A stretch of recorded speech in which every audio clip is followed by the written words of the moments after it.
Welcome to the Spiritual Intelligence Briefing. I'm here today with Cherie Goff, and we are talking about Dana Coverstone's, I think this was the 8th or the 9th dream. I call it Dream 9. Is that what you call it?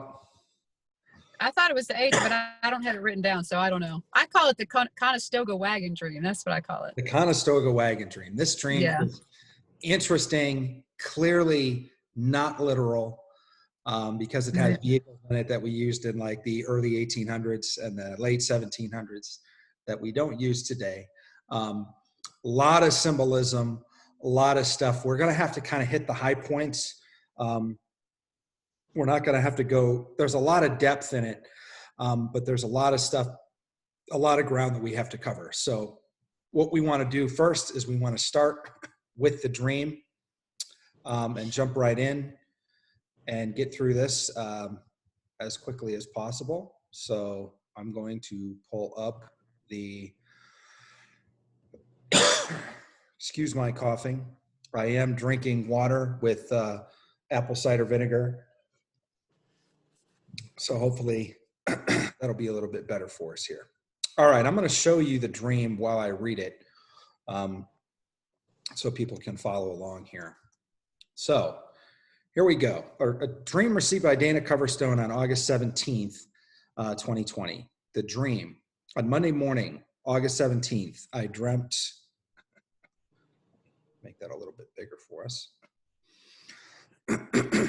I dreamt that I saw the calendar month of November and it was bent and torn and dirty. I also saw trees in the background that were leafless, yet a few trees that still had a scarce amount of leaves had them turned as if rain was coming. The sky was a dull gray with extreme cloud cover. I saw the finger appear and it circled November 3rd continuously until the images appeared in a clockwise direction, but changed to a counterclockwise direction before the images appeared. There were cities on fire and headlines read, "Trump's victory challenged everywhere," on digital marquees in big cities. There were protesters in the streets who were weary and asleep, and they appeared dirty and dingy as if they had not slept or showered in weeks. Suddenly a bell rang loud and clear, and the protesters woke and started salivating like a dog, but buckets of saliva that seemed to stain their shirts. I saw people screaming and getting violent over the election results to the point of firing weapons randomly in all directions. I saw a person with a sign that read, "The obvious winner is not so obvious," and he held his head in shame. But the crowd was in a frenzy of hatred and even hitting each other in their wrath. I saw more big cities with pillars of smoke over them, like the firestorms in California. I saw crumbled and burned out buildings in Washington, D.C., not monuments, but businesses and commercial real estate. Headlines declared that rebuilding would take time and trust would take even longer, and the government could not do it in a timely fashion. Then I saw a Treasury official wink, almost as if he was looking at a camera on live TV, big smile, open mouth, wink with right eye, and held it closed. Then I saw a Conestoga wagon with Kamala Harris driving it, led by 2 mules, and Joe Biden was riding the left, the mule on the left. At her side, there was a mechanical box trigger that would trigger dynamite. It was in the upright position. The wind blew and covered, and the wind blew the covering back to reveal several cases of older style dynamite in both cases, and some just loose in an open wicker basket. Excuse me a second. Harris began whipping the mules and hitting Biden as well with the whip. The mules started moving, but Biden was oblivious as the wagon started picking up speed and heading toward a target.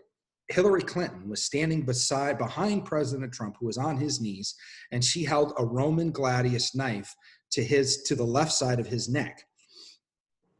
She was wearing what resembled a Wilma Flintstone dress, I assume, a Wilma Flintstone, like caveman dress, that was ugly and unfinished. She had a very gaudy ring on her index finger, and it looked like it had blood on it. There was a skeleton key hanging around her neck that was dangling in front of President Trump's eyes, and had blood and black mold all over it, and it had stained the front of her dress with a stain that looked like the lightning symbol from the Nazi SS. The wagon started picking up speed, and Harris pulled the plunger on the trigger, jumped off the wagon as it headed towards Clinton and Trump. Hillary's face was giddy, but I saw that there was a large animal trap close to her leg.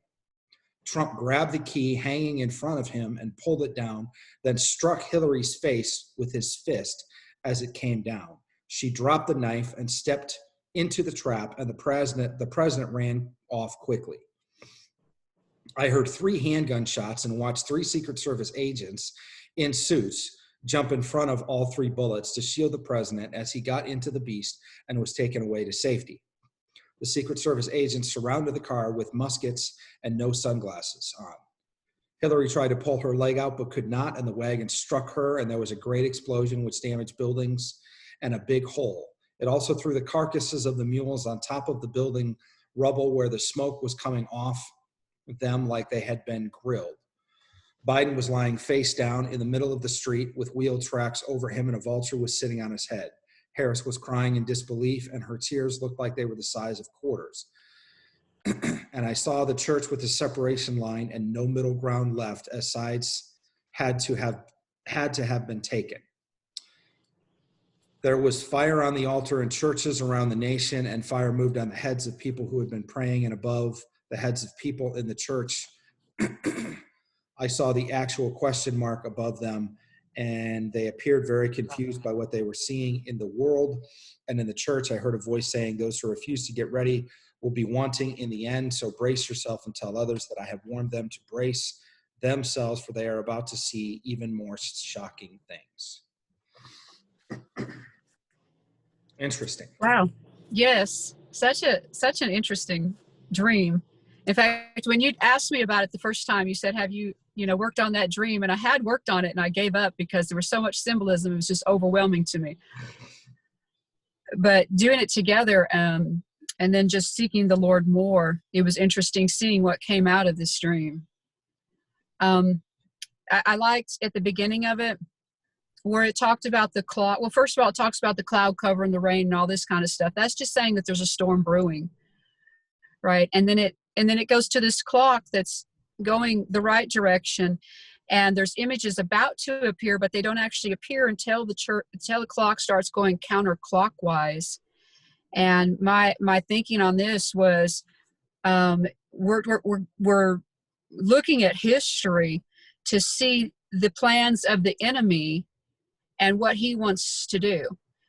And so we're seeing 2 things. We're seeing what God wants us to see, the plans of the enemy, and then to figure out what to do with that. It seems to me like, what do you think on that? Yeah, I think exactly that. I feel like the clockwise is a chronological time moving forward.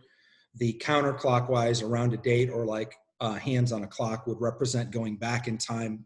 So I believe what God is showing is he's showing us the plan of the enemy. This is what they want to do. This is and it may not be necessarily their direct approach, but it could be a contingency plan. There can be any layers and numbers of plans and different conspiracies, what people would call conspiracies, different alignments inside different groups. People may feel like they're friends with one person, but when their back is turned, may stab them in the back. I feel like there's betrayal in this, as you can see. Obviously, Harris is, I don't want to get into that part just yet, but the Conestoga Wagon and where it goes and who it's heading towards, this is people within their own party that are fighting. But there's several different layers of that fight that's represented. So in the general sense, the circling and the clockwise represents the chronological forward moving of time, which is how time passes normally.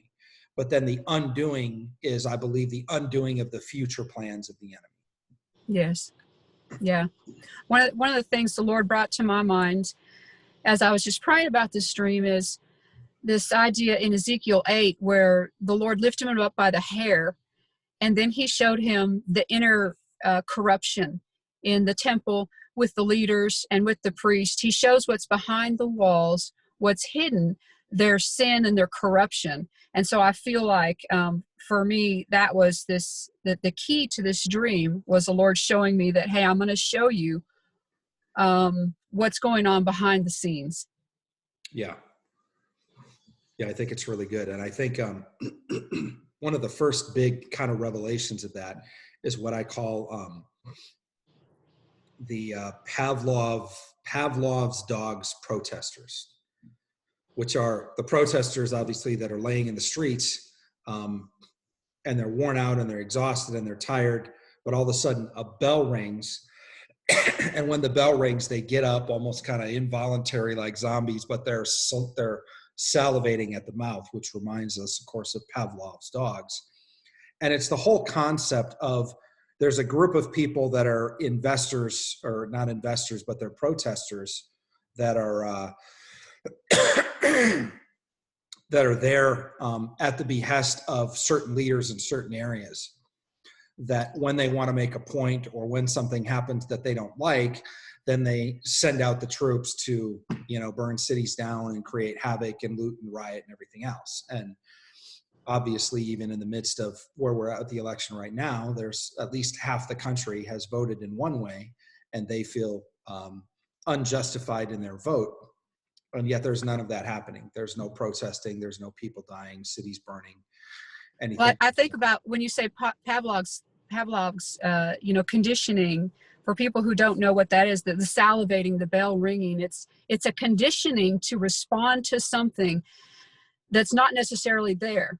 So it's a false, it's a false narrative that the enemy is projecting to get people to react to something that's not even there. Because Pavlov's dog, they give him food, they'd ring a bell, and then at some point they stopped giving him food and they just rang the bell and the dog would start salivating again. So yeah, it's conditioning is a nice way of putting it. I see it as mind control. Yeah. And I've seen the media, the media used to be news. Then it became news with bias. Then it became just kind of pundits talking, because we have the 24-hour news cycle and how many 20 different 24-hour news cycle channels now. And so they have to create content, which means they need to create arguments. So people will look at their stuff, so the ratings go up, so they get money in advertising. It's all a money ploy. It's not really about distributing the truth at all. But it went from the pundits talking to being completely biased propaganda to now it's really borders on all-out mind control. And it's just a fact, because you can look at the media is now telling you when to be afraid. They're telling you right in their headlines, they're saying people in fear, terrified, going back to school, and this and this and this. And so right. There's been such an ingrained, propagated propaganda mind control effort through the media. And this goes back to the JFK assassination. This goes back to the term conspiracy theory, where it even came from. Anybody that didn't agree with the output of the Warren Commission, they labeled a conspiracy theorist. They developed a program, I think it was around that same time, called Project Mockingbird, where they would distribute talking points to the mainstream media, and the mainstream media would control the narrative of the country to get people to think a certain way. And this is where people started beginning to question the narrative and all of that we see happening today. One of the things that's been promised of what's happening this year is that there would be a great awakening. And part of the great awakening is people in general waking up to the idea that you're being lied to. And we've seen this consistently in Dana's dreams, where he said, brace yourself. And even in the first 3 dreams where we did the extensive dossier on, I believe that what God was showing him was not necessarily what was happening literally. He was showing him what we would see in the news. Now, some of what is in the news is literally happening. A lot of it is ridiculously sensationalized, hugely over-exaggerated, like the COVID numbers, like the COVID death numbers, like we've seen, the CDC reverse itself multiple times on everything from masks to how they're doing the numbers of positives to the numbers of false positives to, I think it was 70,000 college kids they said were infected with COVID going back to school. And of course, that was the headline. And what they didn't tell you was out of 70,000 of them that were supposedly tested positive, 3 of them were hospitalized and nobody died. Right. So it's just the idea that people are being conditioned, people are being lied to. I think the mainstream media is really not our friend in this hour. But they're the bell. They're the bell. And when Well, that and bell is rung, people are going to respond and want to take to the streets because they're getting this anger stirred up because they have this expectation that things are going to happen, even though they haven't been actually formally declared that way. And then people get upset when they find they were lied to. right. And in the dream, it says, headlines declared that rebuilding would take time and trust would take even longer, and government could not do it in a timely fashion. I believe that's a false narrative of the enemy, that's what the headlines are going to say, that there's no way that it can work. There's no way that we can trust our government and rebuild and all this kind of thing, when that's not necessarily true. Right. There's another headline before that one, which is Trump's victory challenged everywhere. What do you get out of that? And that's prior to this one here. Yep, there it is. Mm-hmm. There were cities on fire, and headlines read, Trump's victory challenged everywhere. Well, I mean, it's another headline, so therefore, if it's consistent with the dream. One thing I believe in is I like to stick with the dream, and I like to stick with consistency within the dream. And so if we're seeing a false narrative, right, which is what I feel like the Lord showed me from the beginning of this, it says counterclockwise, then that, by default, that headline has to be false also. Now, it's not saying that Trump's victory won't be challenged if there's a victory that comes, right? And I believe there will be. But I believe that it's that everywhere is definitely not a true narrative. And so I think, but I do think that we will see a victory, because, the enemy tells half truths, half lies. He tells just enough true. I mean, obviously they couldn't have the headline if Trump didn't have a victory. So I think the victory is true. And the challenge everywhere is what they want you to believe and what they want you to think. Yeah, I think that's really interesting, because I think it's almost what we would call in sales a presumptive close. The presumptive close is Trump wins, but the victory is challenged. Now, I'm not seeing any headlines anywhere that's saying anything right now closely related to a Trump victory. In fact, it's completely the opposite. So the headline saying Trump victory challenged, for those exact headlines to be literal, that may come after a certification of the votes, and there's a point that Trump's victory is actually declared, and then people might challenge it.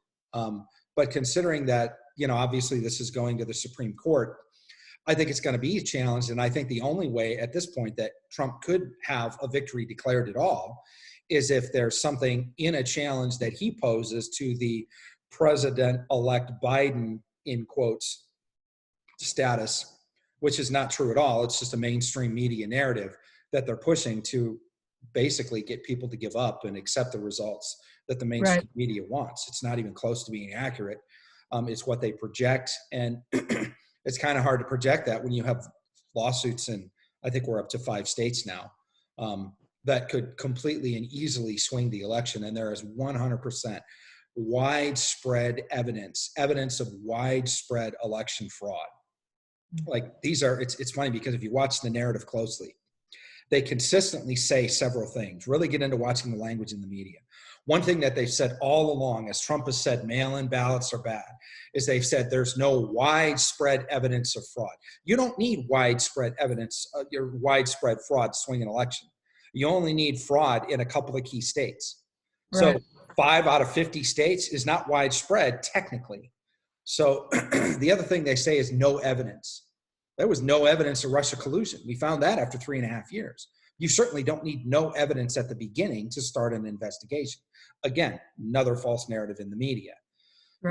Just like the narrative that Biden won. There's nothing other than the media projections that suggest that he won. And obviously, since the vote is being challenged, we're a long way away from that being certified and that being said. But I like the headline in here that says Trump victory challenged everywhere, because I believe that, as we talked about with the circling in the clockwise and then the counterclockwise, this dream is speaking about a projection into the future, because he had this dream, what was it, like August 17th? Yes. So it's being projected into the future, what he's seeing, and then it's backing off that plan. So it may be at some time in the future that we see that the Trump victory is a foregone conclusion. If God gives us a dream, God knows the end from the beginning. He already knows what's going to happen in the future. So if he knows Trump's going to win, he might give you a symbol in a dream that says Trump's victory is challenged. And what's really being challenged is Biden's president-elect status, allegedly. And I say, again, allegedly in quotes, because it's not an official president-elect status at all. And they're even starting to, certain news agencies have backed off of Pennsylvania now. So right now he doesn't even have 270 electoral votes, according to some news media outlets. But I believe that symbol certainly can be taken and looked at as indicative of speaking to the end result, which is a Trump victory. It's interesting because he's telling us very early on in the dream, he's forecasting the idea of a Trump victory. And we get to the end where it looks really bad for Trump. There's a fighting back. He escapes the trap. He makes it back to the presidential limo. The very end of the dream is also indicative of a presidential victory. So we have it at the beginning and at the end. And of course, God is the Alpha and the Omega. He knows the end from the beginning. He's showing us what can happen. But there's all the clouds. There's all the confusion. There's the lack of leadership. There's all the stuff in between that we're seeing unfolding now. If you just turn on the news for 5 seconds, you can see all of that happening and being reported nationally and internationally. Yeah. Well, I like when you look at the false narrative, which is it reads as the headlines. So this is coming from newspapers or news media is headlines. But then you have down there, after the bell rang and everybody starts going crazy, he says, I saw a person with a sign that read, the obvious winner is not so obvious. Yes. So this is not a false narrative because it wasn't coming from the headlines. It was coming from a person who held up a sign. And so that's like a prophetic word, or, it's God confirming something. And he works through people. He works through us. And so he saw this person who had this sign, the obvious winner is not so obvious. And so that's saying it's going to look confusing for a little while. It's going to look confusing at the first, but just hold on. Right.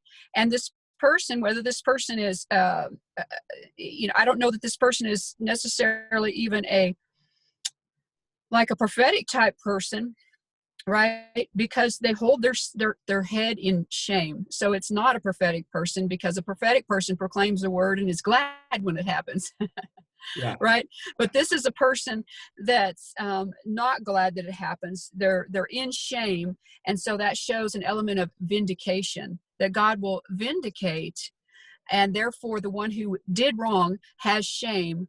And the one who didn't do wrong is going to be made an apparent winner, because that's how vindication works. Vindication puts back together and makes whole what was wrongfully taken away from, okay? And the purpose of vindication is not to punish the malefactor, but the purpose of vindication is to restore the person who was robbed, so to speak. Mm-hmm. Yeah, I think that's really interesting. I really like this sign, and I see this sign as one of the keys to the dream. When I looked at the sign, I felt like, man, there's really more there. And so I felt, to take the first initial of each word, the obvious winner is not so obvious. And you get the phrase to win so. And I'm like, what does that mean? And I felt like there was a national significance to the phrase to win so. And so I Googled to win so. And of course, the most popular use of that phrase is President Trump saying in the 2016 campaign, we're going to win so much, you're going to get tired of us winning. Mm. And it's interesting because that is reflective of what you see in the dream. You see protesters who are obviously protesting the Trump win. This is like the Woman March, the inaugural protesters in 2017. But this is, I think this is probably a sign that's yet to come, that we haven't seen yet. But if the whole election is reversed, like I believe the dream is heading in that direction, if this whole election is reversed, I think there's an opportunity, certainly. There's probably going to be a bell rung. They're going to want to create havoc. Unfortunately, the enemy's already showed their hand. We know that they're organized to do this. Siege DC, Antifa, all these different organizations have already said, this is what we're going to do, blah, blah, blah, if things don't go our way. But right now they're sleeping. They're like sleeper cells. And that's what the dream shows, is they're sleeping. They haven't, they're worn out. They're exhausted. They're laying down, and they've gotten tired of Trump winning. So I think it's prophetic of a Trump win. It's a prophetic sign of a Trump win, as is the Trump victory challenged everywhere is. So this is just in the very first part of the dream. We have two potential prophetic signs, and even the protesters themselves. I think if it went to the Electoral College and they certified a Biden win, I don't think there'd be any protesters. Maybe there certainly might be some. I don't know. There hasn't been any protesters yet. And there's at least half of the population that doesn't agree with the election results currently.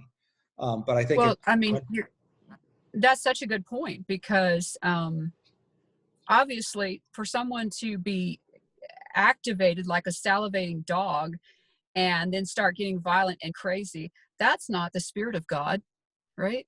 Right. That's the spirit of the enemy. And so you see the enemy just rising up at that moment. So yeah, that's good. Yeah. So I think there's a lot of meat. One side note, trees. It talks about trees without leaves, trees that were bare. I think of, a lot of times God speaks to me of dream symbols of prophetic precedents. And of course, if you look up in Daniel, Nebuchadnezzar's dream of a tree, there was a massive tree with great plumage, and it was talking about a great leader. And that tree was then cut down and its branches were stripped, and it was talking about a fallen leader or leaders that were impotent. And to show in Washington, D.C., a whole bunch of trees that were bare, I think shows a lot of impotent leadership that is happening. And I think a lot of it is happening now.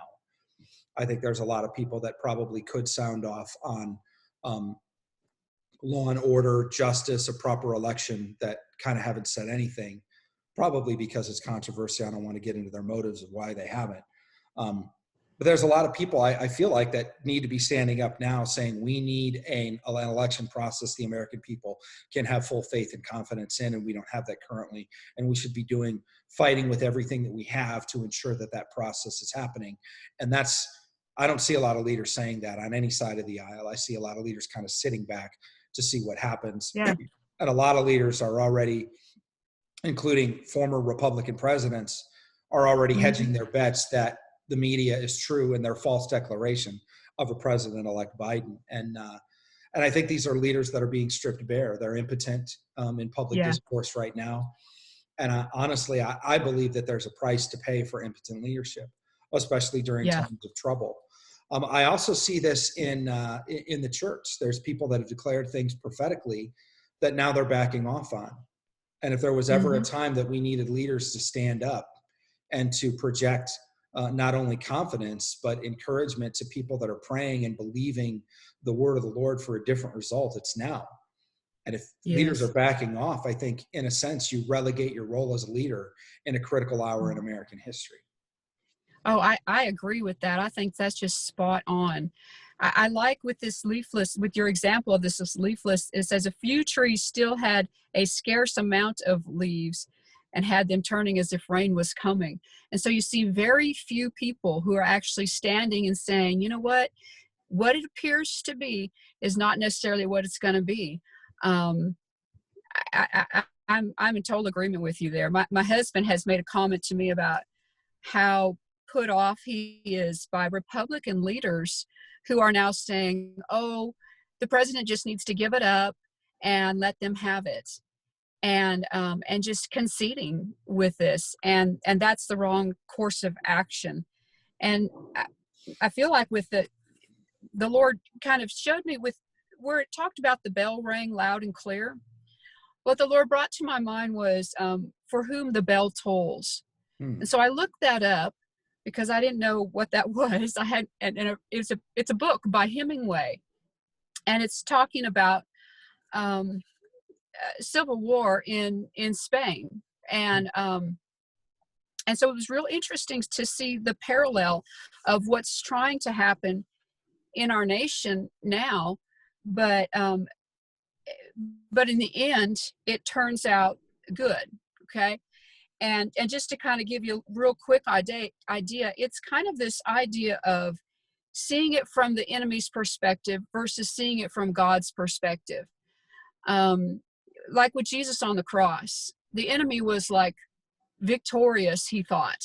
He was killing the Son of God, and he thought he had a great triumph, right? But on the other side of that, from the spiritual perspective, God was saying, this was my plan, and it was the plan of redemption, and it was a great plan. And so it's like I saw that in this story of Hemingway about somebody who started off to fight for the right, basically. He had some difficulties along the way, faltered a little bit maybe, but in the end, he decides that he's going to succeed at the objective, even if that meant his, costing him everything. And so he makes the decision to do that. And so in the end, you see a two-sided thing, in my opinion, of this story, if you go read it. And the two-sided thing is the enemy says, oh, we've destroyed him.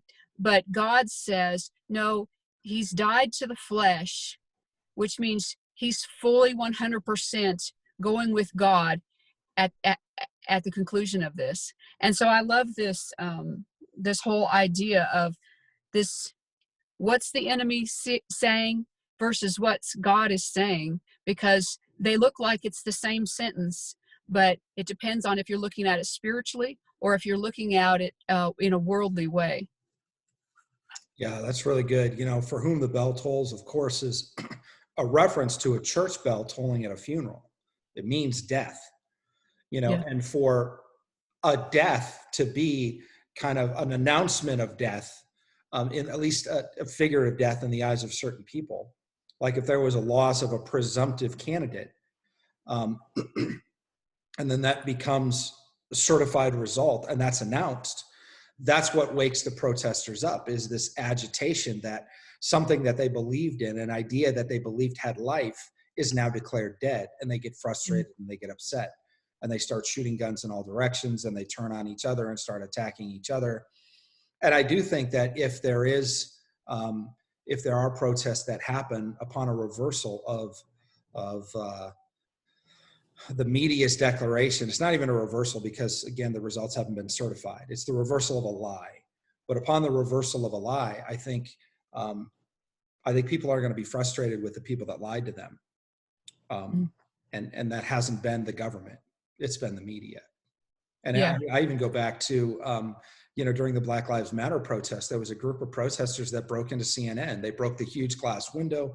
They had SWAT team members. It was some of the most sensational video of all of the protests, because there were a line of SWAT team guys and there were people throwing in bottles. They were throwing in highly incendiary smoke bombs and all of that stuff. And there was a reporter from CNN that was up on the stairs looking down on this whole thing that happened, that was absolutely terrified, and I thought, how interesting that the mob turns on the people that are lying to them and stirring up dissent, because the media is not faultless in this. I think the media, I think when all of this is said and done and all of this is over with, I think we need to take a very, very serious look at the usefulness and the structuring of the Fourth Estate, because you can't say things and lie to people and stir up riots and dissent in our nation without consequence.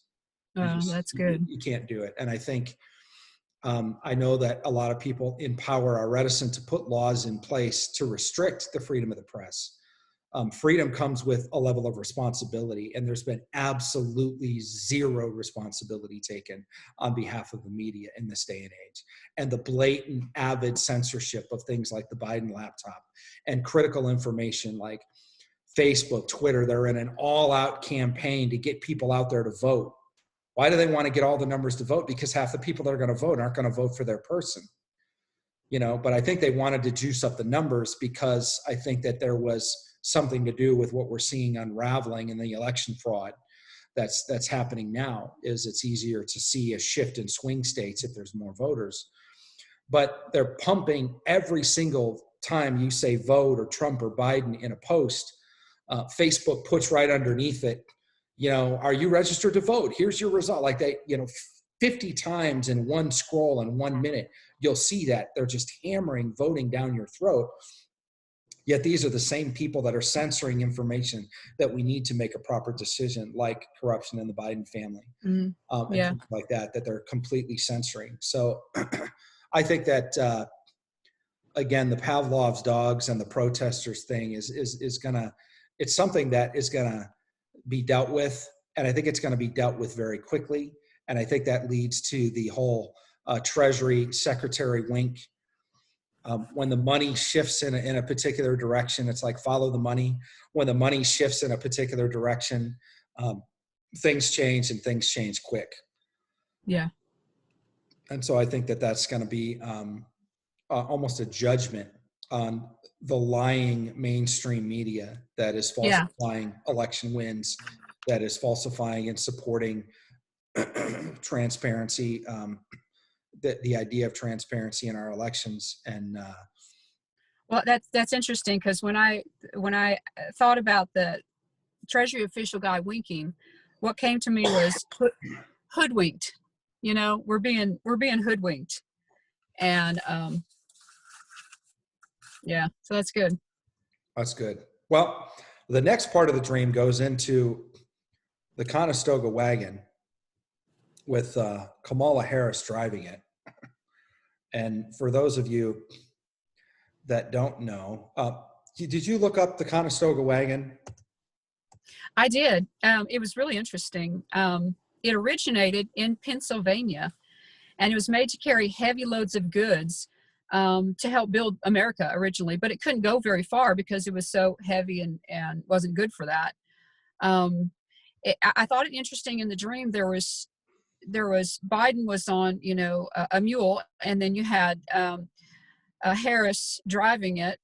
But with a Conestoga wagon, it wouldn't have been utilized that way. First of all, they had 4 to 6 strong, docile horses that would have been pulling it, and there wasn't a place to sit in the wagon. You either walked beside it, or you rode on a mule, or one of the horses, not a mule. You rode on one of the horses, or they had a little seat by the back that they could pull out, a little board by the back wheel there. I don't know if you can see it there, and they called that the lazy seat. You could sit there. So you see that, first of all, she's in the wrong position altogether. She's driving this thing in a way that's not supposed to be driven. And then, I had to go look up mules, right? Which I kind of knew about mules, but I wanted to verify. But a mule is a cross between a female horse and a male donkey. And when you combine the two and you make a mule out of it, they're actually sterile, so they can't reproduce. So it's this idea of, I think, a female horse. This is symbolic, okay? Don't say I'm calling people names, but the female horse would be Harris, and then the male donkey would be Biden. And so it's a double emphasis of the party and the dysfunction in it, that it's not even what it started out to be. I mean, if it was just pulled by donkeys, at least it would be reproductive. But it's not reproductive. It's sterile because it's some kind of weird cross that doesn't even function properly. And also the number 2 it can be the number to discern or to confirm something. So the fact that there were 2 of these mules, that there's 2 people on the vehicle, one is on the mule and one is riding. It's just it's just like it's confirming itself over and over and over again that there's a problem here. Things aren't working as they're supposed to work. Yeah. One of the things that I saw with the mules and Biden being on the left one is that he's kind of far left in the Democratic Party. But mules represent, one of the things they can represent, and this is what I thought of when I saw this in this dream, was the idea of celebration and sacrifice. like the triumphal entry when Jesus came into Jerusalem and he was sat, wasn't it a mule that he was put on? Was it a mule? It was a donkey. Was it Yeah, it was a donkey. Mm-hmm. You know, and he was, you know, Palm Sunday, the whole thing he was in, but he was coming to Jerusalem to die on the cross, to serve as our sacrifice. And what's really interesting is we see Biden as kind of being the sacrifice play here. Yeah, but it's perverted. But it's yeah, perverted. half donkey, half horse. Yeah. Right. And Kamala Harris is the one with the trigger on the plunger for the dynamite, but she jumps off and Biden is still on this, basically this bomb that's been created about this old style wagon, you know, not to hop all over. Such treachery. Huh? I said, such treachery you see there. Yeah, it's like he's being whipped. He's being set up. They're willing to blow him up. They don't care about Biden, right? Yeah. And that's how I feel like there's a lot of people that have even said what's happening with Biden is senior abuse. And one of the last speeches, I mean, he was, I mean, you know, not to make fun of the guy at all, but it's just like his words were so garbled you couldn't even understand him. Like, if you realize how difficult it is to be president, you look at how Obama or Clinton, how their appearances changed from when they started office to when they ended office. And you take guys that are, you know, sport, athletic, you know, at the top of their game, and they start the presidential election, and they're not even as contested as this one. I wonder how a guy like him can even step into that arena. And you know, I'm very concerned for his health, for his mental acuity, but for his health as well. Like, you know, God forbid, you know, if he does become our president, we're going to need to pray for that man a lot. Yeah. Yeah. But I think that part of the reason why they put somebody so old in, you know, and again, I'm not making fun of his age because all of them are in their 70s.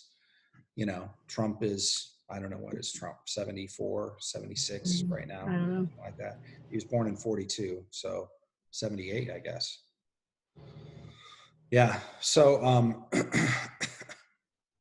all of these, you know, all of the major candidates were in their 70s, you know, so it's not a matter of age, but it's a matter of how well, you know, you're standing up to that age. But I think Biden was used to open a door. Biden was used to open a door to bring somebody else in. And there's everything from, there's articles that Pelosi has raised the question about the 25th Amendment. And when interviewed, they said, "Are you talking about Trump?" And she said, "I'm definitely not talking about Trump. I'm talking about in the future." So we can only imagine that they're thinking in the event that, you know, God forbid, again, Biden becomes president and his mental acuity or his health isn't there and they have to remove him. They want to make sure that there's a standing committee to make that decision. And that's Pelosi's doing. And it's just like, wow, these aren't typically dumb people. Yeah. So they have a plan behind the contingency. So it's like, what are they setting up for? And I believe some of the things that they're setting up for is in this dream in particular, because if Harris is the one with the finger on the trigger and she jumps off the wagon and Biden is still in that wagon mule train, it's almost like a car bomb and they left Biden in the car. It's the sacrifice. And Biden doesn't make it through this. Biden is, for all intents and purposes, it sounds like he's done away with in this explosion. Well, he's got tire tracks over his back. He's got a vulture over his head, and he's been through an explosion. I mean, that sounds like a bad day to me. That sounds pretty rough. That's a bad day. That's a bad day. Well, the vultures actually land on your head. You know, it's getting bleak, buddy. But the wagon tracks across his back. It's just that he was thrown under the bus. It's the whole idea of sacrifice. At the very end of that section of the dream, Harris jumps off, triggers the bomb explodes, and she's looking back and she's crying tears that look like quarters. Yeah. And quarters represent pieces of silver, not because they're 100% pure silver anymore, you know, but because when they were started, that's what they were. They were the American pieces of silver and probably the most common coin used in America, especially, at the time that they were pure silver. So they represent pieces of silver, which pieces of silver, again, is reminiscent of Judas's betrayal of Jesus. Yeah. So back to the idea of the triumphal entry. And the triumphal entry, I believe, is happening now. It's the media declaring, yay, Time Magazine, People, the cover of all of these magazines, Vanity Fair, just every single magazine is just this explosion of ridiculous celebration of somebody that hasn't been officially declared president yet. And it's Yep, by fact of false narrative. Yeah, by fact of their own will, the media is trying to declare it. And I don't know this for a fact, but I believe the media got together and said, this is what we're going to do, and we're going to make this happen. And they declared it. And thankfully, there's a whole bunch of people that are just like, this doesn't smell right. It doesn't smell obvious. Again, if you looked at the Trump rallies versus the Biden 6 people that would show up at his rallies, you look at how aggressively Trump campaigned, 3 to 5 different locations a day, and Joe Biden's in his basement. Like this is just not, he didn't run the campaign of a winner. He didn't. And there's people say Trump ran against himself, and people didn't actually vote for Biden. They vote because they hated Trump. And I understand that. But the obvious winner, when you look at the Trump rallies, when you look at the truck rallies, when you look at the boat parades, we have never had in modern history, probably since FDR, have we had a president that during his lifetime and during his term was as celebrated. Even Reagan wasn't anywhere near as celebrated. And there wasn't anybody before that, except back maybe to JFK. And JFK, when he was actually president and was alive, wasn't as celebrated near as much as he was after he passed. Yeah. So again, since FDR, we've probably never had a president so celebrated as this guy has been, which would be, he would make him the obvious winner. Yeah. Well, I like, at one place it's talking about the wagon, and the bomb and all this kind of stuff. And it says the wind was blowing back the cover so you could see these things. And of course the wind is the Holy Spirit. And the Holy Spirit in this whole dream is revealing the plans of the enemy. He's just exposing this bomb that's going to go off, and this destruction that's coming. This plan that was clandestine is being exposed, so that we know what's coming. We don't have to be so shocked when it does come. I mean, God prepares his people. He says that. He says he'll not do anything unless he shows it to his holy prophets first, right? And so he's doing that so that we know how to navigate through this weird season, because it's such a weird season, right? Yeah. Well, there's Dana Coverstone had another dream. And again, these are not my desires. They're not my wishes. They're not something I'm declaring, agreeing with, prophesying, or anything like that. I'm just looking at things like an intelligence analyst. That's my job. And so I look at these things and say, well, that's a data point. Dana had a dream that Biden dies December 17th. There's a lot of people that are saying we're not going to know the results of this election until January. And it's interesting because when they lay in his dream, when he's laid in state on the casket, it's a closed casket, and it says, here lies the presidential candidate, the Democratic candidate for president. It doesn't say president-elect or anything else. So imagine if that part of this dream is literal, with the vulture, with the tire tracks, with the explosion. There's 3 things that indicate the demise of Vice President Biden. Again, that's not something we want to happen. We pray for the man, and we hope that, God's will is done in his life. But imagine you think the election battle is contentious now. Imagine if that's unprecedented. That's never happened in American history. However, there have been, and I think CNN was one of them, there have been several articles that have come out recently that says, what if a nominee dies before they're inaugurated? Because we didn't vote for Kamala Harris to be president. We voted, the people that voted for Biden voted for Biden. So if he's not inaugurated, I don't know what happens. I think there's the presumption that it would then become Harris. But with so much in contention with the election right now, it could go to, and we're going to talk about this in a little bit, the election of 1800 scenario, which is where a tie is declared and it goes to a House vote. This is the 12th Amendment. I have never in another election seen so many articles and so much talk about the idea of a tie in the Electoral College and a House vote. Even back in 2000, Bush Gore, I don't think they talked about it. I don't remember them talking about it. And even as I Google it or look up these articles, I don't see a lot of articles back in 2000 about the election of 1800. And it's a very real possibility that the election could be declared by the Supreme Court kind of a no vote.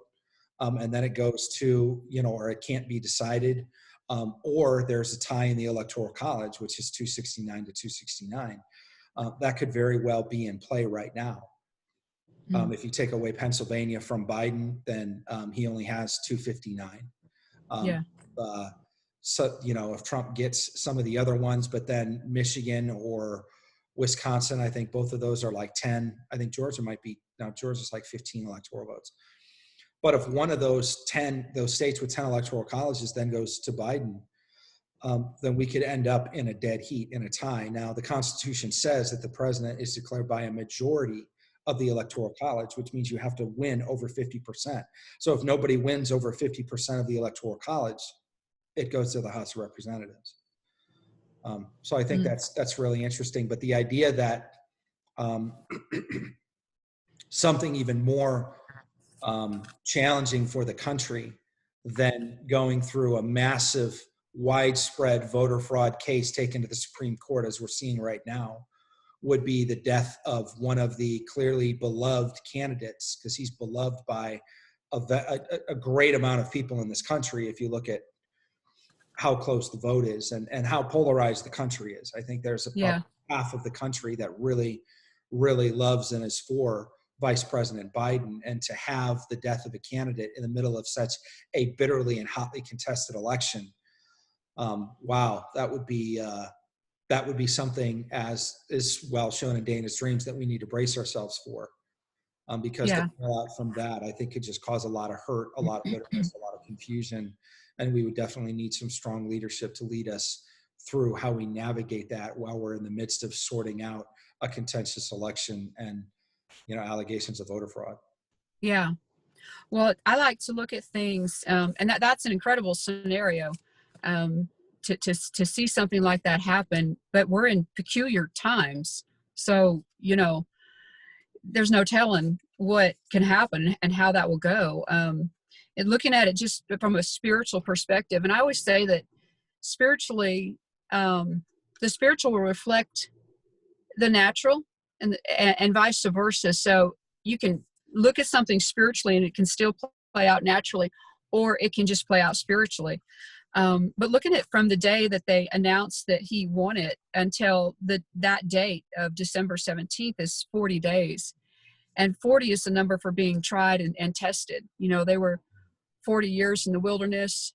And so at the end of that 40 days, there's an end to this trial and this testing, and an end to the dilemma, so to speak, and coming into something new. And so that's kind of this a spiritual look at that also. That's really interesting. One of the things that I felt in the first dream, where there's the first set of dreams where there's the fist punch on November 3rd, and where Dana sees the calendar and he sees November underlined 3 times, I always felt that what God was saying with those symbols is the underlying issue is November 3rd. It's the presidential election. And I also that's good. This was the hand of God, as we see in Daniel 5. It's Daniel called the finger that did the writing on the wall, the hand sent by God. And so it's literally the hand of God intervening in the plans and the agendas and the affairs of men. And what happens is when that fist hits on November 3rd is the numbers become like 3D and they just explode. They're thrown everywhere. Well, that's what's happening with the election, with the vote result.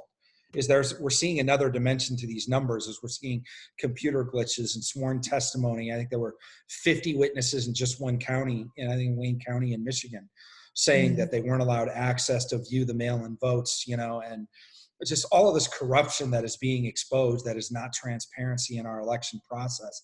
That doesn't necessarily mean Trump's going to win, but it certainly throws into contention the media idea that Biden is president-elect, which he is not.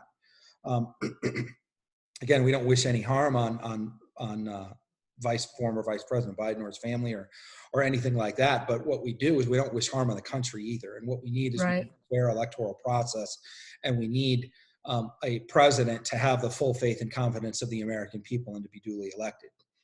And I don't see how that could be Joseph Biden looking at the symbols in this dream. Yeah. He's face down on the ground, vulture on his head, tire tracks on his back, been through a massive explosion that was triggered by people in his own party and on his own ticket, thrown under the bus as the sacrifice. I don't see how any of that, because I know we look at this dream from the perspective of Trump, but we need to look at this dream from the perspective of Biden too. I don't see how any of that portends a victorious outcome for the vice president.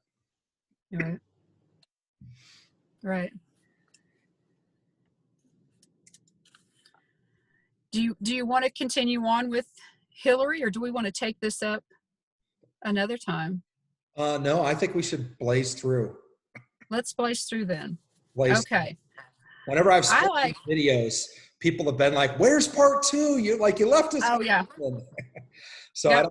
I don't want to leave people hanging, but I love this imagery of Hillary Clinton and Trump, and maybe I shouldn't, but I do. But you got Hillary Clinton standing behind Trump. He's on his knees, and she has this knife, this Roman gladius knife, to his neck. And I see that as, Trump being on his knees. That's a position of humble humility, right? Of some would say being knocked down, but it's a position of humility, however it happens. And I looked up the knife, the idea of the Romans and how they operated and that kind of thing. And I see it as a threat of greater division in the nation, like wanting him to bow out so as to not cause division in the nation. And I say that because you look at the Roman Empire and how they fell. They fell because of division. And so, but she's holding it to his neck as a threat, but she's not able to harm him with it because it's nothing more than a threat. She's wearing this dress, this Wilma Flintstone dress. It's ugly and it's unfinished. I like this because it's this idea of something from the past that's ugly and that's unfinished. That's it's showing an ancient spirit about her, and it's not hemmed up. In other words, you can't hem up. You can't finish something that is not in God's plan. That's not godly. That comes from another spirit. And so it just shows what she's operating from. What do you think about and then she has this ring with the blood on it and this other stuff. Go ahead and speak to that with the skeleton key that's hanging. Well, I think the key, it's interesting because I saw another dream. I mean, I'm just constantly looking at dreams, and I saw somebody else had a dream of a key. And I believe that what they felt that it meant was the swing states, the key states. And I wondered what the key was, because I felt like, not to be punny, but that the key was key. That there's right. that Hillary Clinton, whatever Hillary Clinton represents, has, and Trump uses that as leverage to fight back. Yeah. If somebody's got a Roman gladius, now, first of all, a Roman gladius was the sword used by the gladiators in the arena. It was the common sword of the foot soldier. It was called the short sword. It was 24 inches long. If you watch any movies like Spartacus or Gladiator or any of those kind of movies, you can see what the Roman gladius sword looked like. It's 24 inches long. It's a short sword. And to have one of those at your neck, your days are over. I mean, that's it. Like, the only thing left in the arena is for them to kind of give you the thumbs up or the thumbs down. Should we kill this person and take their head off or not? And that's the position that it represents. And there's other other dreams that have come up with that we're going to do another video and talk about these other dreams. But there's so many dreams, probably 4, 5, 6 dreams that have shown Trump basically down for the count, where it looks like it's over. And I've even said publicly that I believe these dreams indicate that the media will declare that Trump lost. And it's funny because God is revealing all the stuff in dreams. He's revealing all these prophetic words. There's a lot of prophetic words that Trump wins, but there's a lot of dreams that said, there's one dream where this dream he's on his knees with a knife to his throat. Another one where he falls just short of the finish line in a race. Another one where he's bound and gagged inside the trunk of a car being kidnapped, but then he's freed. He makes it across the finish line. He gets free from this thing. But in this dream in particular, whatever that key was, he grabs that key that's hanging down. It's a key like this. It's a skeleton key, right? Mm-hmm. And so she's standing over the top of him with her sword here, so her hand's here. So this key is literally dangling down in front of his face, it says. And he reaches up and he grabs the key and he yanks it down at the same time that he punches her in the face. So it's indicative of Trump being completely counted out as being viable anymore, but he fights back. And it's in the process. So even the fighting back is prophetically foretold, I believe, in this dream. I believe that that's what that symbol means. Yes. He fights back. And not only does he fight back, but he gets the key. He takes possession of the key from Hillary Clinton, which represents the Democratic Party, but it represents a whole lot more. And then she stumbles back and gets caught in a trap. And I don't believe that it was a trap that she set for Trump. I believe this trap was set by somebody else, could have been the hand of God. Yeah. But it was a trap that she didn't see because she stepped back into it and her leg is caught and this bomb is coming towards the platform that they're on. And she ends up getting blown up with Biden, and her demise is the same as Biden's demise, which is really interesting, and Trump gets away. Yeah. So, I was just looking up, we talked about this a little bit, but I was just looking up a couple articles of, there's a voting system out there that has been used widely in this election, called Dominion is the name of this voting system. And I think it's really interesting because just a couple of news articles that we've seen. Here's one. Dominion voting systems glitch, Clinton tie causes scrutiny. So there's, I haven't read all of these, but apparently the Clinton Foundation or something related to the Clinton Foundation is tied to this Dominion voting system, which is the one that is having the glitches that they've proven to be causing problems, certainly in the state of Michigan, but in other places as well. And now they're realizing, I heard something, I think it was something like 29 states they're saying has this problem. Here's another article, glitchy Dominion voting system tied to Clinton's Pelosi, widely used in battleground states. This is something, I don't know if we're seeing a lot of this in the mainstream media, but this could be the tie to the Hillary Clinton. Early on, I thought that Hillary Clinton meant that possibly Biden was going to be replaced before November 3rd, and that they were going to put Hillary Clinton in. Clearly, that did not mean that, because we know that because it didn't happen. That doesn't mean everything that we saw was wrong, and we saw so many ties to Clinton in even his first 3 dreams. But in his first 3 dreams, especially in the 3rd dream, which I unpack in other videos, there's like 16 different references to Thomas Jefferson, the election of 1800, which is a contested election, and to Hillary Clinton, and even family history and stuff that is just very strangely the same. Again, I unpack that in other videos that I thought perhaps that it could have to do with a Clinton-Trump runoff if Biden had to leave the race because of health or cognitive issues. But again, that didn't happen, but I'm not counting out the fact that that was still important, because in the dossier, I made the connection, even though Clinton is never named in those dreams, I made the connection to Hillary Clinton. In this dream, Hillary Clinton is named by the in the dream. So it's a very powerful symbol. What was kind of before hidden and implied in the first three dreams comes out in this dream as a statement. Hillary Clinton has a Roman gladius knife to President Trump's throat. Well, and she's right there when the wagon comes, you know, after the bomb is triggered and the wagon comes, it's heading towards her and Trump. And so you see this obviously she is trying to position herself to have the president's position, but it doesn't happen. And she even thinks, you see in the dream, that she's giddy. It says Hillary's face was giddy, but there was a large trap beside her leg. And so as this wagon's coming towards her, she's giddy because she thinks the plan and the plot is going to work, but it backfires on her, and it doesn't. So literally blows up in her face.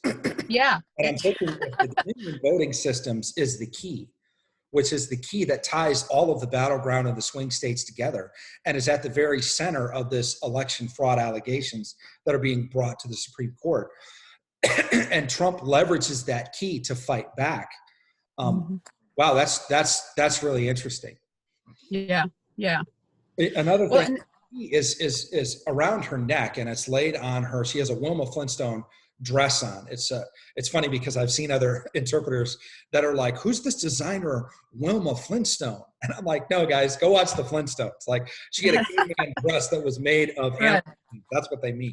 It's a very primitive kind of a thing, but she has this around her neck, and it leaves it says that the key is it has blood and mold all over it, and it leaves the symbol of the SS from the Nazi era on the front of her dress. Yeah. Well, I find that very, very interesting, because when he said Roman gladius knife, first thing I'm like, okay, I don't know what a Roman gladius is. And I looked it up and I found out it's the short sword used by the common Roman foot soldiers, but the gladiators in the arena as well, which a presidential election or a contest is considered the men in the arena, like the famous Teddy Roosevelt quote, it's not the critic that counts, but the men in the arena. You know, that's what it's referring to in the political electoral contest that's happening. But I think it's really interesting that there's no such thing as a Roman gladius knife. Romans had a short dagger that they would carry, but it was called something other than a Roman gladius knife. And the Roman gladius is the short sword itself. It's not a knife, it's a short sword. And so what I heard is long knife. And I'm like, long knife? I remember in history reading something about the Night of the Long Knives, but I didn't know what it was, but I knew it had to do with the Nazis. And because of the symbol from the key stain on her dress of the SS, I looked it up. Are you familiar with the Night of the Long Knives? No, I hadn't looked it up. So I think it was 1934, June 30th. What happened is there were two rising powers in the Nazi power, the Nazi party in Germany at the time. There was the SS and the SA, and I'm not even going to try to pronounce them because I don't speak German. But the SA was the nationalized police force, and the SS was like Hitler's security guards. They were kind of like the Secret Service. But the military generals and the SS, particularly Himmler, was afraid that the SA was going to supersede them. And they thought that the SA was going to grow so powerful as the united police force of the state of Germany that they would take over the authority of the military generals. And of course, Himmler's trying to carve out his piece, not only in the Nazi party, but as one of Hitler's henchmen, but also his place of influence in what was coming forth in Germany at the time. And so what he did is they launched this plot to allege that the SA were actually trying to take out the chancellor, which was Adolf Hitler. And so what they did is during what they called the Night of the Long Knives, the SS went to anywhere from 3 to they think like 500 of the leaders of the SA and slaughtered them. These are all Nazi party members. So this is an inter-rivalry faction within their own party, which again is what I see happening when Kamala jumps off the Conestoga wagon. and hits the explode button and blows up Biden, she's supposed to be on his team. Yeah. And the tears and the betrayal and the relation to Jesus and the triumphal entry and the sacrifice and the 30 pieces of silver. And we see betrayal all over this thing. Yes. And the same thing, I'm not sure if the trap wasn't set by people within their own party, the trap that she falls into. Right. But they don't stop the wagon. They don't get time for Hillary to get out of the way before the wagon hits the stage of the platform. We already know Biden's gone, but it's going to take out Hillary as well. And I believe what's happening is in the midst of this, and this often happens where we see Jehoshaphat in the Bible. There's so many times that it looked like overwhelming odds against a victory for God's people, or what they felt they wanted to see as an end result. And God would set forces of armies against each other, and they would destroy themselves. This is exactly what happens. Trump doesn't take out. Trump doesn't take out Biden. Yes. Kamala, the Democratic Party, whatever Kamala represents, and Hillary's trying to take out Trump. Trump fights back, gets away, and again, I feel like that's the Dominion systems. Trump is literally taking Dominion. The key is the Dominion, and takes that key back, and now has the key to the swing state vote.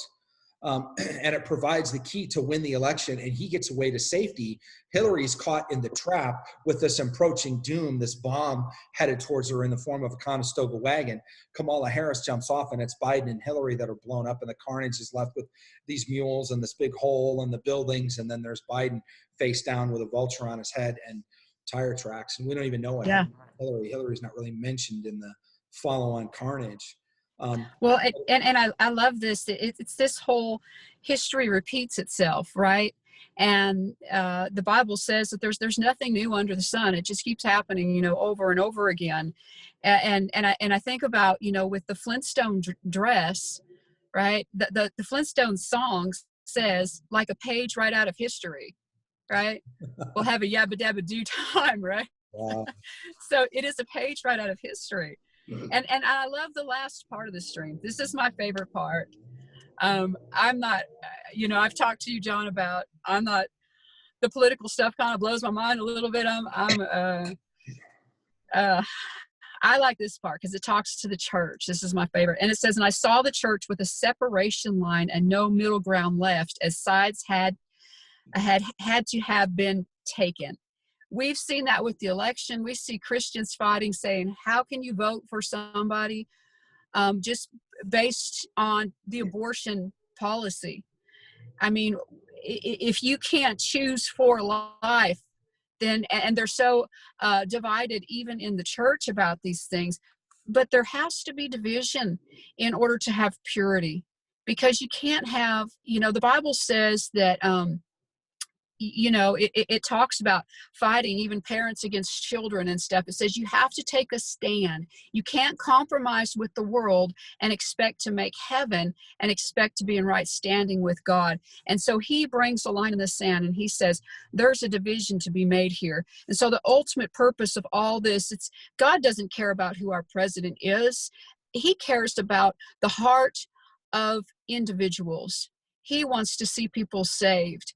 And so all of this is a big picture to say, this is what the heart of the church looks like. And we have to get things right. We have to get things back like they should be. And so all of this points towards the church, in my opinion. It says there was a fire on the altars and churches around the nation, and fire moved on the heads of people who had been praying. And so if you want to know how to survive whatever's coming to our nation, whatever's coming to our church, this line of division, you need to be in prayer. And the ones who weren't in prayer, they had these question marks and they're confused because they don't understand what's happening in the world and in the church, is what this says. And then it says, I heard a voice says, those who refuse to get ready will be wanting in the end. Well, in the end of what? In the end of the season, in the end of the presidential election? I think it's in the end of time. That there comes a day when we have to stand before a righteous judge, and we're going to be judged according to what we did. That's what the Bible says, according to our works. The Bible says if we love him, we'll keep his commandments. We have such a a hyper message of grace. I believe in grace. I'm a recipient of grace, and it's only by the grace of God that I can live righteously. But in the end, if I choose not to live righteously after Jesus spilled his blood for me, then I am not going to make heaven. And so God is fighting for our hearts, the heart of his people. And so he says, you need to get ready for that. You need to get ready for that trumpet that may come. And whether it comes in our lifetime or not, it doesn't matter. We need to be ready every second of the day living for him. We need to brace others, as this says, brace yourself and tell others that I have warned them to brace themselves, for they're about to see even more shocking things. And so he says, get yourself ready, be a witness to others. That's the Great Commission. And he says, because he's going to show us shocking things. And it's like, why are they shocking? If history repeats itself, if God is unchangeable and he's always the same, and we have the word of God, then why is it shocking to us? And the reason it's shocking to us is because we're not following the precepts of the Bible. We don't know the God of the Bible like we ought to, because he's done these things like you talked about. God will cause enemies to turn against each other in order to save his people. He has always done miraculous things to deliver his people, and he continue will. And this shouldn't be shocking to us. We should expect this. We should expect that if we believe that Trump being in office is a correction to our nation and Biden being in office is a destruction to our nation, if we believe that, right, then we should expect God to fight a great fight for us and win a great battle for us, and to set our nation as a nation under God again, instead of under the corruption that it's under. And so our anticipation, our faith should not be shocked. And if it is, if we're fearful during these times, it shows where our heart is, because the Bible says to fear not and to trust him and to believe no matter what happens. We should be willing to die for him. We should be willing to live for him. And we shouldn't be shocked that is the choice before us. We should be confident in the one who we serve, the God of miracles. You know, I think you're right on with that. I think there's a lot there about the church, and I think it's going to be difficult for people to have a middle ground, because if we weren't polarized before this election, we're certainly being polarized now, and so Right. We're seeing what sides people are on. But we skipped over the part of what happens at the end. It's kind of like, I feel like this is the punchline. We have the fight back with Hillary. We have what happens with the blowing up. We talked about that at length. Trump grabs the key. He runs off quickly. There's 3 handgun shots and 3 Secret Service agents in suits jump in front of 3 bullets. The in suits part, of course, Secret Service agents are in suits. They're always in suits. But I feel like they might represent lawsuits. I feel like they might represent, it might come down to, I know there's like 5 or 8 or whatever different states in contention right now, but I feel like it might come down to 3. And I feel like the 3 shots might be an attempt, to nullify a recount of the vote or whatever in 3 particular states that could mean, any one of which could mean potentially the death of the Trump presidency, which is what the shots are. But there's 3 Secret Service agents that jump in front with these suits, which are lawsuits. Again, I believe this is lawsuits in 3 key states that shield the president, and then the president makes it back to the beast.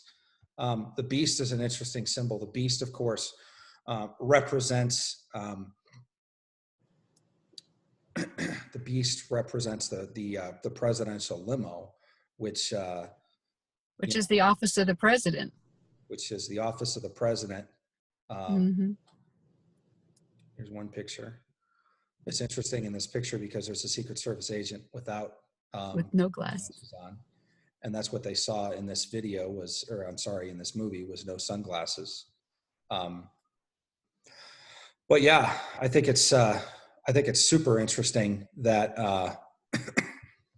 trying to find this other picture here, that President Trump ends up back. Here's a better picture in the Beast. So it's a place of safety. It's a seat. It's a place of authority. Cars represent a vehicle to destiny. If you're in ministry, they can represent ministry. They do not always represent ministry. They represent career, job, functionality. But they talk about a vehicle to destiny. Who's ever in the back of the presidential limo is the president of the United States. They are literally driving the country forward and carrying the destiny of the nation.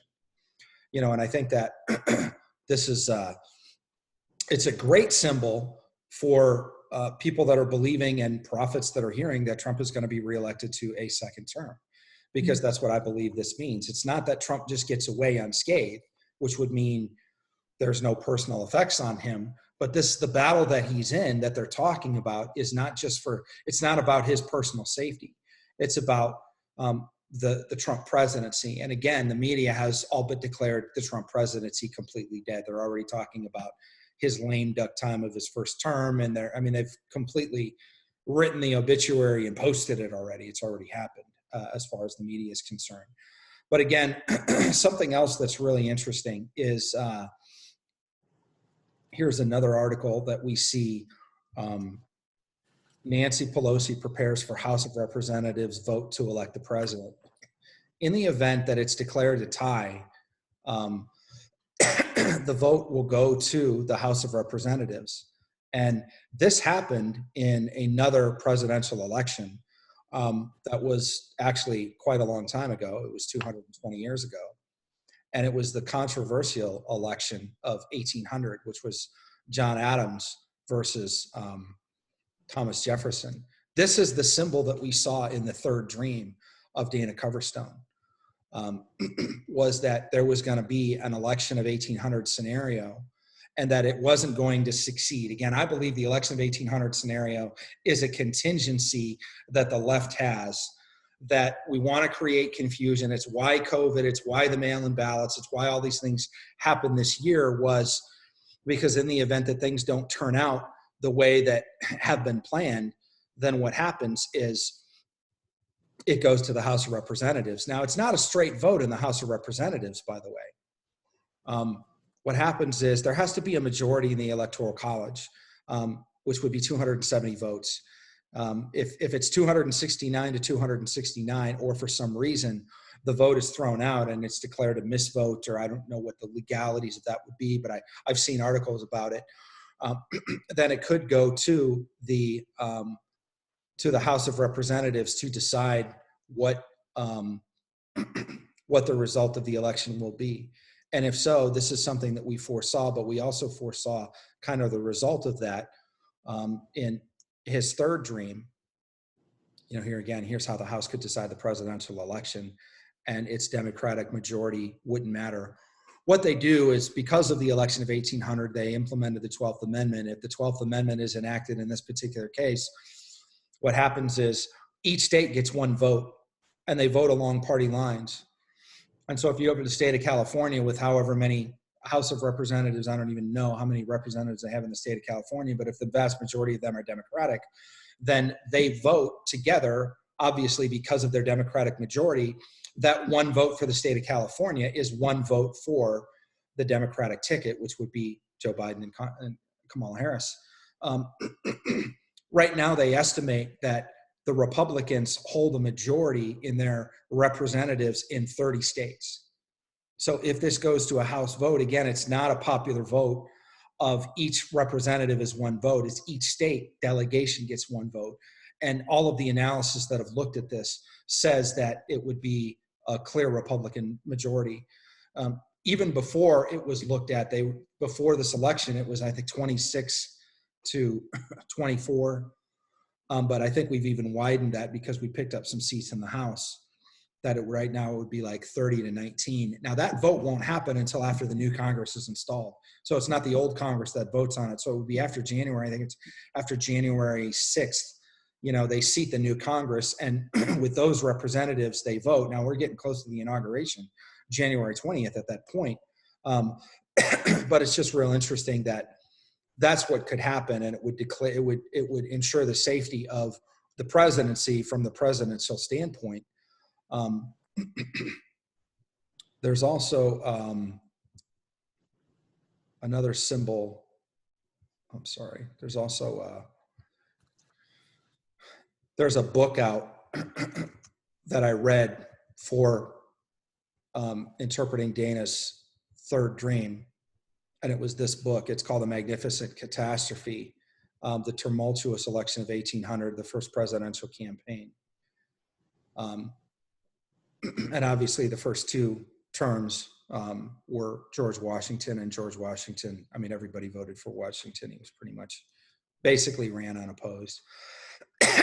So the games that they played in this election are ridiculous. There was so much confusion caused. When it did finally go to a House vote, it took 36 times for them to vote before they got a result. Wow. 36 votes in the House of Representatives before they decided on who would be president, which I think is just absolutely insane. But one last symbol that I want to talk about is at the very end, he makes it back to the beast. And as he makes it back to the beast, there's Secret Service agents that surround him that have no sunglasses on and muskets. Mm-hmm. There's what's called Alpha Company. And Alpha Company is a regiment that's assigned in Washington, D.C. that provides security, particularly for things like state dinners. But they also do honor guards and reenactment ceremonies. And even though they're a part of the regular army, they're part of the 3rd Infantry in Washington, D.C., they are trained in the ways of muskets and in the ways of warfare methods of what we would say are antiquity in this country. So these guys are guys that have muskets, that are proficient in muskets, again, mainly used for reenactments and honor guards.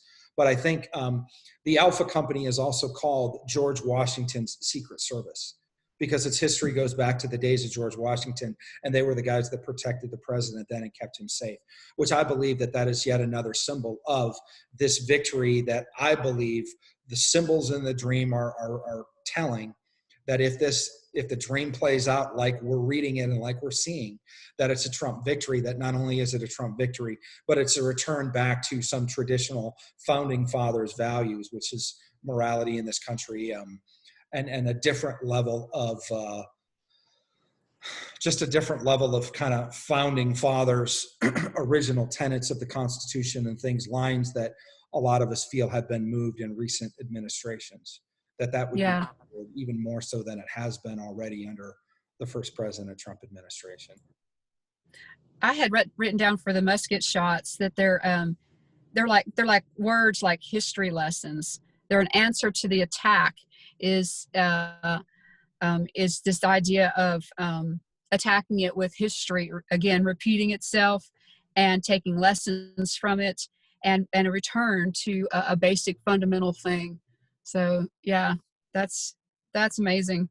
It's amazing how God just keeps like repeating themes over and over and over, even in this same dream, with with so much symbolism. It's like we could talk about this dream for days, unpacking symbolism here, and it just keeps confirming itself and confirming itself and confirming itself. Yeah, I agree. I think it's interesting. Other dreams that Dana Coverstone had confirm this dream. Other dreams that I've had, and other people, major dreamers, major prophetic voices in the church, but different people. I've been keeping track of dreams since the beginning of the year that people have had. There's a lot of dreams about Revolutionary War kind of overtones. There's dreams about George Washington morphing into the face of President Trump. A friend of mine had a dream where there's a massive war going on in Washington. And I believe that's what we're seeing with this election. I believe it's a spiritual war. We're really in the spiritual war for America is what I believe we're in. But in the second scene of the dream, they see George Washington on his steed overlooking a area a valley, and there's a ton of fog. Foggy Bottom, of course, is known as the swamp in Washington. It's, where the State Department is, and the classic swamp that needs to be drained is called Foggy Bottom. And if you didn't know, if you look up actually drain the swamp, you can find that Washington, D.C. was actually built on a swamp, and it was guys like Thomas Jefferson that laid out how the city would be built, how they would literally drain the swamp to make it more of a city, and then they built the Potomac basically as a river, as basically a runoff to drain all of the water out of the whole area of DC to make DC the capital of the nation. So these are studies that I've done because of Symbols and Other Dreams, is where I have this information, but it's really interesting information to look up. But so George Washington's on his steed. He's looking over this foggy bottom, this area that, again, we believe represents George Washington. And there's all these redcoats, and the redcoats turn and they fire at him. And there's this cloud of smoke with all this musket fire. And when the smoke clears, George Washington is on his steed and he's unmoved. And there's no shots or anything. And at the very last thing, the face of George Washington turns into the face of President Trump. And I thought that meant That's cool. Trump is going to be more statesman-like. He's going to become more like Washington, D.C. And God checked me on that. And he said, no, that's not what happened. That's not the symbol you saw. It wasn't Trump turned into Washington. It was Washington turned into Trump. And what I believe is that he's turned into more of what is a prophetic word that's been given over him. And I know people that have given him this word directly, but there's several people that have seen this in dreams, is the idea that Trump being the father of the nation. There's a lot of people that would disagree with that statement. It doesn't matter. What God says matters. And I think that in a second Trump administration, there's certainly going to be a great opportunity, and it's been prophesied by Kim Clement and others that not only would there be a revival, but there would be a unifying, a coming together. It's what this country desperately needs. It's what both the left and the right both say that they want, is for peace in the country and unity in the country to come together. And if it is declared, if this is this allegation in the media that Biden as president-elect is overturned and these dreams play out to be in fact true as we're seeing them and reading them, and Trump becomes a second term, there's going to be a great opportunity in this country for, as the Bible said, blessed are the peacemakers, for those people to come together and to provide grace for those that saw things in a different way. And once the matter is decided, for us to move forward together. That's good. That's good. Well, awesome. Well, guys, thanks for sharing with us. Again, we went over an hour this time again, but there was so much we wanted to unpack in this dream. We wanted to do it in one dream. We're going to do others of these real soon. But thank you for your time with the Spiritual Intelligence Briefing. And thank you, Cherie, for joining us today. We really appreciate it. Thank you for having me. Awesome.